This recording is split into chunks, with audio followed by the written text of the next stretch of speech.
New ইয়র্কে রাষ্ট্রীয় সফরে এনসিপি নেতাদের নিরাপত্তা দিতে সরকার ব্যর্থ হয়েছে বলে মন্তব্য করেছেন দলটির আহ্বায়ক নাহিদ ইসলাম।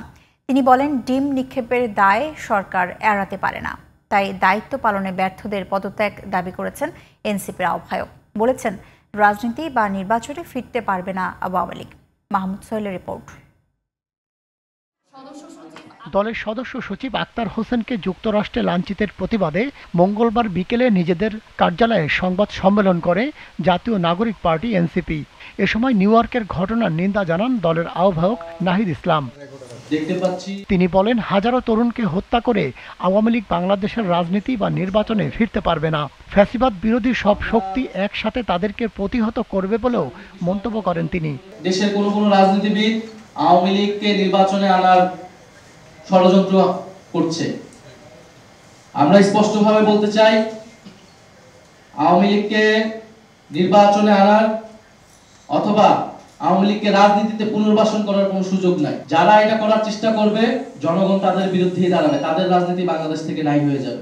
ফলে বিএনপির প্রতি আমাদের আহ্বান থাকবে, আওয়ামী পুনর্বাসনের রাজনীতি থেকে সরে এসে বাংলাদেশ পুনর্গঠনের রাজনীতিতে শরীক হতে।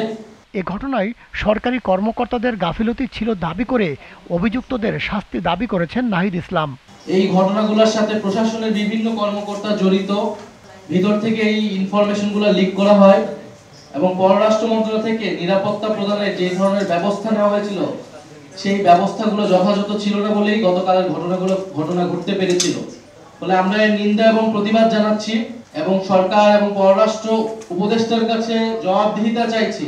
অন্যদিকে ঢাকা বিশ্ববিদ্যালয়ের সিনেট ভবনে এক অনুষ্ঠান শেষে সাংবাদিকদের সাথে আলাপকালে ডিম নিক্ষেপের ঘটনার প্রতিক্রিয়া জানান ডাকসুর ভিপি সাদিক কায়েম। তিনি বলেছেন, জুলাই যোদ্ধাদের এই অপমানের জবাব দেওয়া হবে ঐক্যবদ্ধভাবে। আওয়ামী লীগ প্রশ্নে আমাদেরকে সবাইকে এক হইতে হবে। তাদেরকে যেখানে পাওয়া যাবে সেখানে সামাজিকভাবে প্রতিরোধ করতে হবে। তাদেরকে থানায় দিতে হবে। এরা হচ্ছে গণহত্যাকারী, তারা হচ্ছে শিশু হত্যাকারী। অন্তর্বর্তীকালীন সরকারকে আমরা অনুরোধ করছি, 1 বছর চলে গেছে, শহীদদের রক্ত এখনো দেয়ালে লেগে আছে। আমাদের যারা গাজীরা আছে এখন তারা হাসপাতালে বেঁধে কাতরাচ্ছে। আপনারা কেন এই গণহত্যাকারী এবং শিশু হত্যাকারী খুনি হাসিনা এবং তার দোষীদেরকে আপনারা এখন পর্যন্ত দৃষ্টান্তমূলক বিচার আওতায় নিয়ে আসছেন না? এবং একই সাথে আমরা দেখতে পাচ্ছি তাদেরকে বিভিন্ন জায়গায় দায় মুক্তি দেওয়া হচ্ছে।